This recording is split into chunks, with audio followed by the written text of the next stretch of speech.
Pernahkah Anda bertanya-tanya, apakah Anda bisa menggunakan pikiran Anda untuk memengaruhi orang lain? Jika Anda telah mengikuti saluran ini untuk beberapa waktu, maka Anda tahu bahwa pikiran Anda selalu dipantulkan kembali kepada Anda melalui hologram dari apa yang disebut pengalaman luar.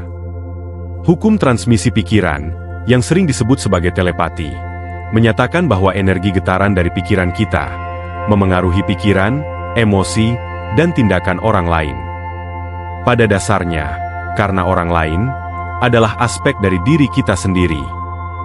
Dengan kata lain, telepati adalah tindakan mentransfer pikiran kita, dan pikiran kita membuat orang lain mencerminkan kembali kepada kita pengalaman yang mencerminkan apa yang kita dominasikan dalam pikiran kita. Ada beberapa metode yang disebutkan di YouTube yang telah mendapatkan popularitas untuk hal ini, tetapi saya akan menunjukkan kepada Anda yang kemudian tentang bagaimana melakukannya dengan cara yang jauh lebih kuat daripada yang mungkin pernah Anda dengar, yang menghasilkan hasil yang menakjubkan. Faktanya, bahwa Anda sudah melakukan ini sepanjang waktu secara tidak sengaja. Tetapi, Anda dapat melakukannya secara sengaja untuk memanifestasikan hasil yang Anda inginkan. Namun, telepati dan transmisi pikiran bukanlah konsep baru. Mungkin ini adalah konsep yang tidak diterima secara luas seperti dulu. Tetapi kemampuan ini memiliki akar kuno dan telah dibicarakan oleh banyak pemimpin pemikiran, bahkan telah mendapat perhatian dari lembaga besar dunia seperti CIA. Dalam buku spiritual telepati karya Colin Morrow, dia menyatakan bahwa ajaran ini ditemukan di berbagai budaya, baik kuno maupun modern. Dalam setiap budaya, area di sekitar solar plexus menjadi kunci. Para kahuna, pendeta asli Hawaii, percaya bahwa pesan telepati dikirim langsung dari satu solar plexus ke solar plexus lainnya. Menurut para kahuna, tubuh eterik atau aka dari seseorang mengirimkan jari atau benang dari substansi aka ke solar plexus orang lain. Zat lengket ini menghubungkan keduanya seperti jaring laba-laba perak. Pesan telepati dikirim melalui benang-benang ini. Setelah diri instingtif atau diri rendah menerima pesan tersebut, ia menyampaikan informasi kepada diri rasional atau diri tengah, di mana ia muncul dalam pikiran seperti ingatan. Ketika kontak berulang kali dilakukan, benang-benang ini akhirnya menjadi jalinan menjadi tali aka, yang menciptakan ikatan telepati yang kuat antara dua orang. Benang aka dapat dikirim ke orang asing melalui pandangan atau jabat tangan. Orang-orang Bushman di Afrika juga berkomunikasi dengan cara serupa. Seorang antropolog bernama Bradford Kenny menemukan bahwa orang Bushman di Gurun Kalahari percaya bahwa semua makhluk hidup terhubung oleh aliran energi perak yang memanjang dari satu pusar ke pusar lainnya. Orang-orang Bushman menggunakan garis-garis horizontal ini seperti kabel telepon untuk mengirim dan menerima pesan telepati. Orang aborigin Australia percaya bahwa miwi mereka memungkinkan mereka untuk melihat atau mendengar dari jarak jauh. Miwi, sebuah kata yang diterjemahkan sebagai jiwa atau insting, terletak di lubang perut, diturunkan dari orang tua ke anak. Miwi hadir dalam setiap orang, tetapi sangat kuat pada dukun mereka, yang menggunakannya untuk mengusir penyakit dan mengunjungi roh orang yang sudah meninggal. Miwi yang kuat juga memungkinkan untuk melihat penglihatan dan meramalkan peristiwa di masa depan.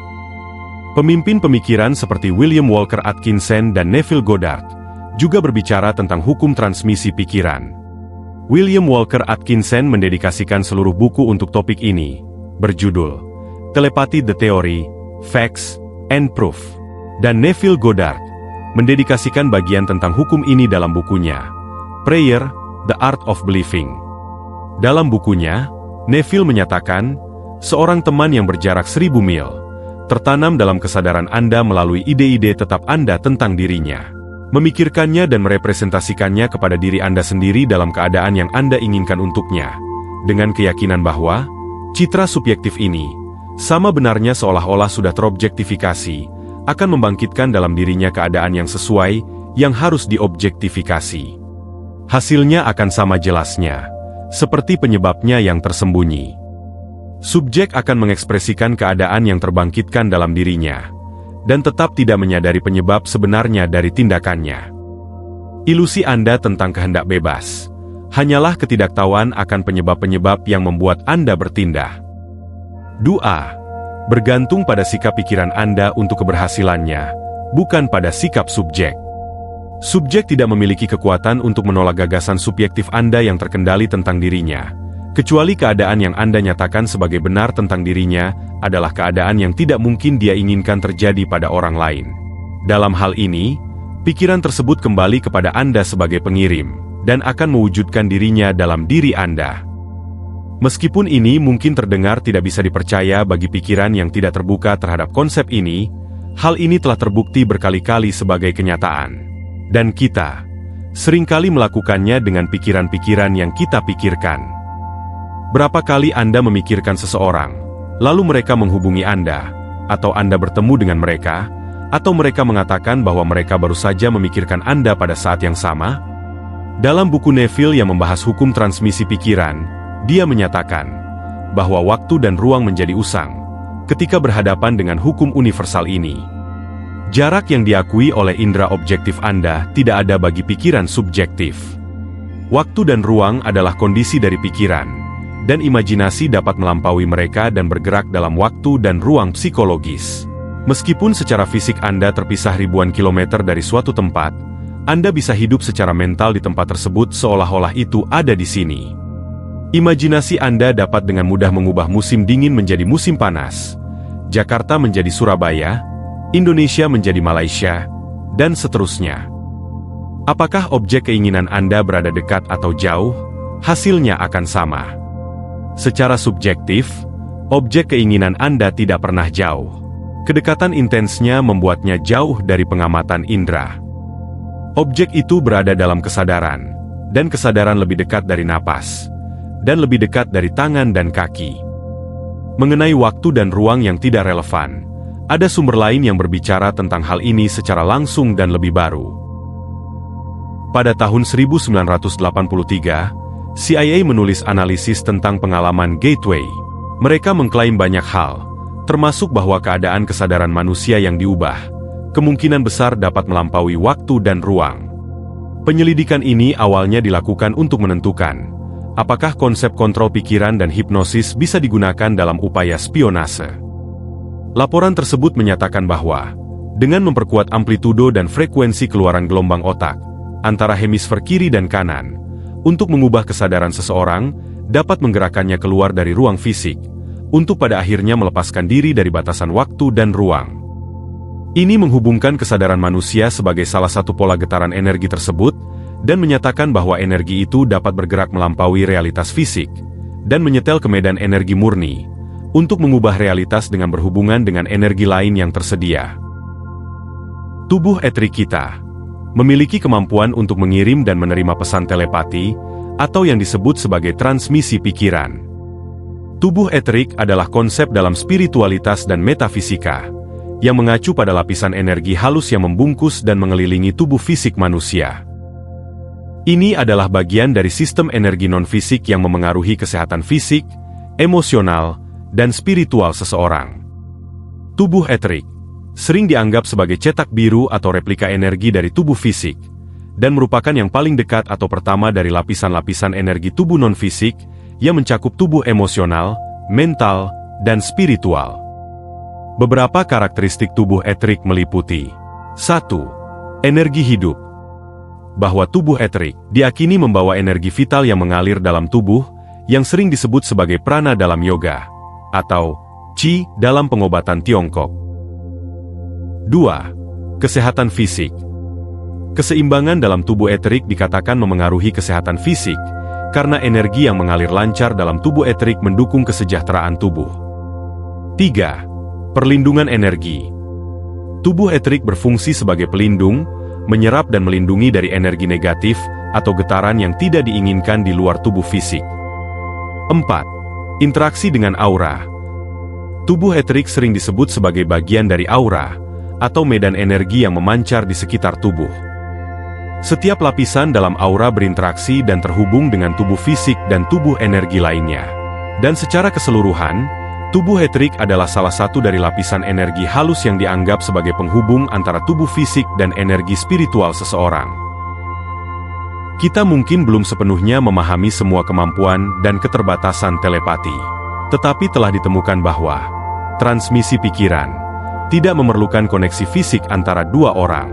Ada banyak eksperimen dan studi yang dapat ditemukan tentang topik ini dengan pencarian sederhana yang menunjukkan bahwa pikiran dapat dan telah ditransmisikan melintasi jarak yang sangat jauh, bahkan antara orang-orang yang belum pernah bertemu secara fisik.